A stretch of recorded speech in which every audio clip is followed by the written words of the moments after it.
Iran Israel যুদ্ধের বাস্তবতা এখন আর ভূরাজনৈতিক কোনো সমীকরণের মধ্যে সীমাবদ্ধ নেই, বরং সবার নজর এখন কোন দেশের কাছে কতটুকু শক্তিশালী অস্ত্র আছে তার ওপর। ইরানের কাছে পারমাণবিক অস্ত্র আছে বা দেশটি এরকম আরও অস্ত্র বানাতে পারে, এই অভিযোগ এনে ইসরায়েল ও যুক্তরাষ্ট্রের লক্ষ্য একটাই, ইরানের পরমাণু কেন্দ্রগুলোকে ধ্বংস করে দেওয়া। তবে সম্প্রতি কথাও শোনা যাচ্ছে ইরান তাদের পরমাণু কেন্দ্রগুলো মাটির এত গভীরে তৈরি করেছে যে সেগুলোকে ধ্বংস করা যেন অসম্ভব।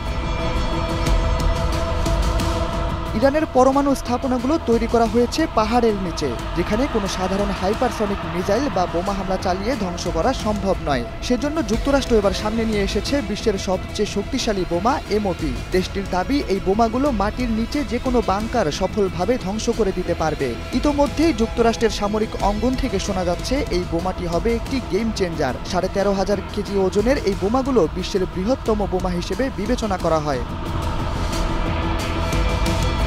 এই বোমাগুলোকে বলা হয় বাংকার ব্লাস্টার, যা মাটির নিচে থাকা 200 ফুট দূরত্বের কোনো লক্ষ্যকেও সফলভাবে ধ্বংস করে দিতে পারবে। এর আগে কখনোই এই বোমাগুলো যুদ্ধক্ষেত্রে ব্যবহার করেনি মার্কিন সামরিক বিভাগ, তবে যুক্তরাষ্ট্রের নিউ মেক্সিকো অঙ্গরাজ্যের হোয়াইট স্যান্ড মিসাইল রেঞ্জে এটির একবার পরীক্ষা চালানো হয়েছিল। বোমাগুলোর একটি অবাক করা বৈশিষ্ট্য হলো, যদি কোনো একটি লক্ষ্যে একাধিক এই বোমা ফেলা হয় তবে মাটির আরও গভীরে প্রবেশ করতে পারে বোমাগুলো। বিধ্বংসী এই হাতিয়ারকে বলা হয় মাদার অফ অল বম।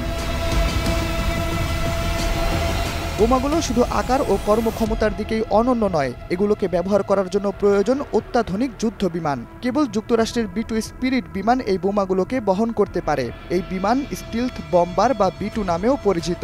অস্ত্র ও প্রতিরক্ষা প্রযুক্তি নির্মাতা প্রতিষ্ঠান নর্থরপ গ্রুপম্যান জানিয়েছে, এই বিমানগুলোকে বলা হয় মার্কিন বিমান বাহিনীর সর্বাধুনিক যুদ্ধ বিমান। যুক্তরাষ্ট্র এই বোমাগুলো দিয়ে হামলা চালাতে চাইলে আকাশপথে দেখা যেতে পারে অত্যাধুনিক এই বিমানগুলোকে।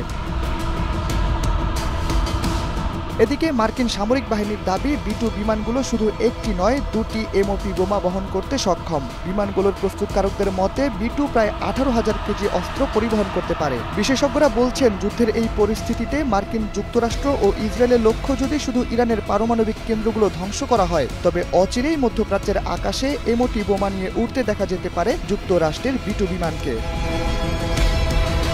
শাহরিয়ার আহমেদ, সময়ের আলো।